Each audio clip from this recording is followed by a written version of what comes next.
Hey guys, how's it going? Michael Troy here, and I'm bringing you part 2 of Wonder Woman by John Byrne.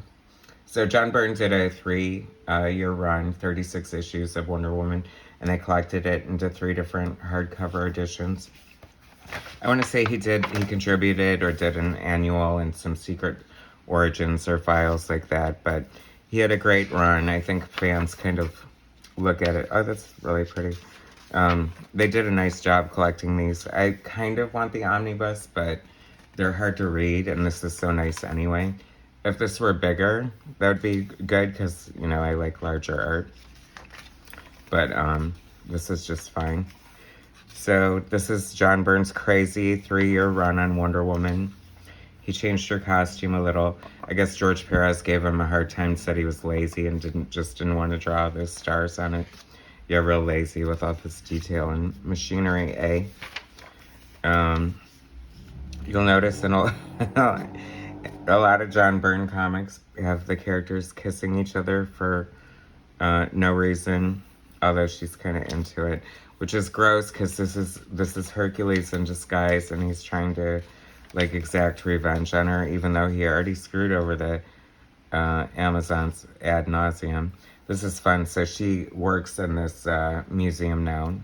And so these are some sarcophaguses. And she's, obviously, that's Egyptian. I can't read it. But this was the story to introduce the invisible jet. John Byrne, as the quote-unquote fixer, to either introduce old things, explain them in a new way, justify things, fix things in history, or whatever. Sometimes it works, sometimes it doesn't. So this is going to be like alien technology and a gift from, what do you call it, to Diana. She can fly, so, it's funny, people are like, well, if she can fly, what does she need an invisible jet for? I mean, she's practically naked, and, what if she had to go to, around the world? I think that, I might enjoy the comfort of an invisible jet every now and then. I don't know if these were real characters before, if they were made up for this run, but that looks very Kirby inspired right there. And there's a lot of Kirby elements. That's pretty. So this is John Byrne doing art and writing. It's because, as I mentioned before in the beginning, it looked like he was, I don't know, switching up techniques or something in the inking, but it gets better as we go along. I think he switches to a brush. I know there was a period where he was using markers, and people aren't crazy about that. One of the worst things about markers on original art is they tend to not age well. Cool cheetah there. Looks a little very furry, like Kristen Wiig's tracksuit looking outfit in Wonder Woman 84. That's cool. As I say all the time, I love when they work the title into the art. I think this is John Byrne doing his own lettering. He did his own lettering for a long period of time and still does, depending on the project. And I'm fine with it. Very classic font. A cat fight. So this is, I guess this ties into one of my annoyances with Wonder Woman. See, she's turning into clay or something again here. And it's why can't you tell a story about Wonder Woman without stripping her powers or making her less powerful? I know that sounds so whatever feminist, but I just feel like it's not things they do to Batman and Superman, but I could be wrong. That's a cool shot there. This is Byrne working with computer imagery and stuff. He kind of throws things in there every once in a while, which is innovative for someone who's such a classic comic book artist that I would imagine you have to do little things like that to spice things up.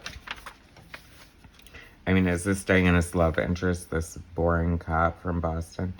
Or wherever the heck he's from, Chicago maybe? I don't know. Diana looks very pretty there. it looks like he's definitely got a better handle on her than he did in the beginning. There's a exercise anniversary issue with a gorgeous George Perez cover. Diana as a baby getting, this is how her origin should always be. She should not be the love child of Zeus or whatever the heck. This is a good issue because John Byrne basically retells everything that happened from George Perez's run up until his. So it's kind of neat to see like a shorthanding of that, especially since he just leaves her costume with his design. And I don't know, it was a good issue.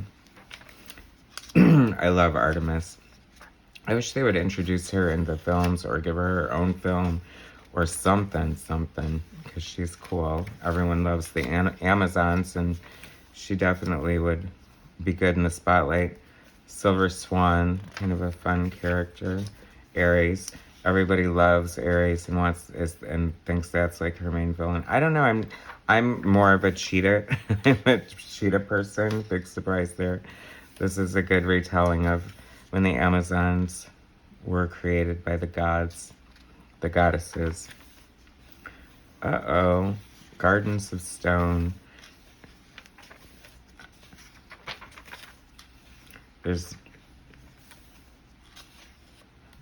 John Byrne loves these pants. I think you'll see these pants in OMAC.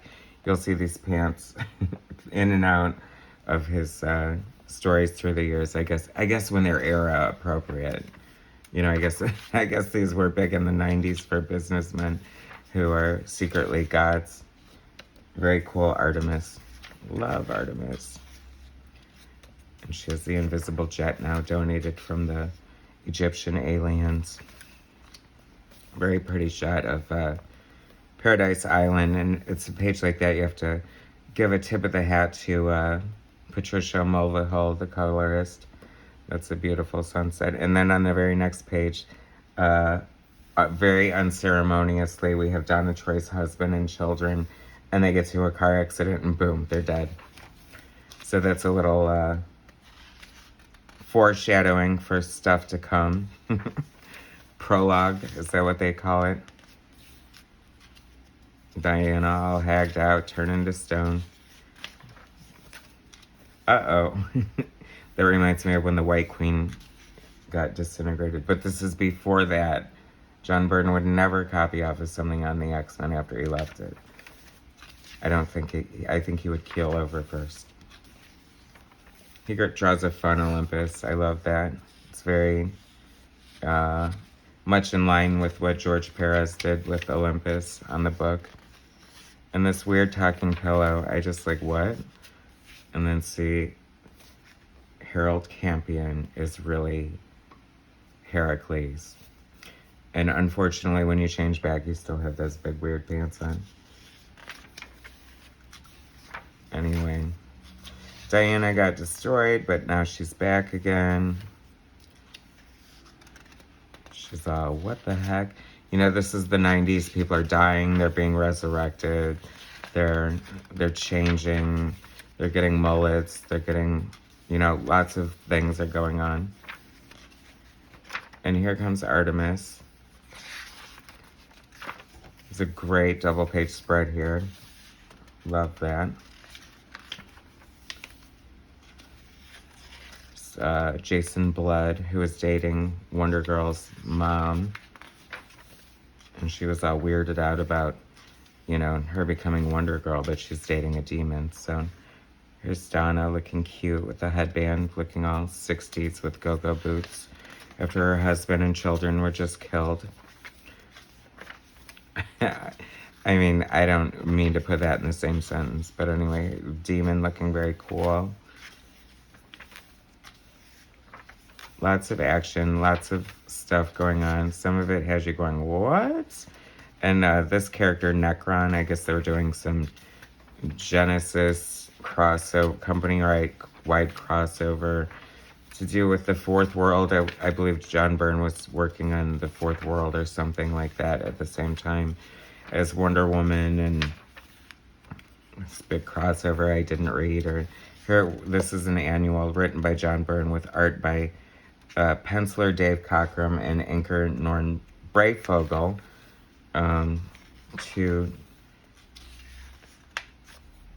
This is so weird. It's a strange pairing because it doesn't look like Dave Cockrum's art that much to me. They're both great artists, but this just makes it a little too different for me. But I still like it. I mean, it looks good.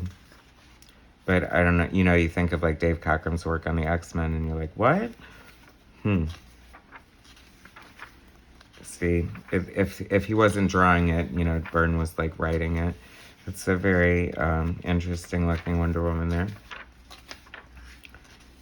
And I guess there was another annual. Oh yeah, this is written by Byrne as well. Oh, and he did the breakdowns. And Tom Palmer, the great Tom Palmer, did the finished art. It's funny because they say breakdowns, but if you've ever seen Byrne's breakdowns, they're pretty solid. Everything's there usually. I guess good breakdowns, it is always there. They usually just provide the form and the minor details without filling in the blacks or the shadings. That's a cool, moody. Tom Palmer's like just known for his beautiful ink work, and this is a great representation of that. I think this is the last issue in this trade. So we're wrapping up part 2 on John Byrne's run on Wonder Woman, which some people loved it, some people hated it. I thought it's really fun. I think it's definitely worth a read. These trade paperbacks are nice, and they're well put together, and perfect for any Byrne completist. All right, thanks for joining me for part 2. Make sure you're subscribing, you're hitting like, and all that jazz, and I'll be back for part 3. All right, thanks, guys.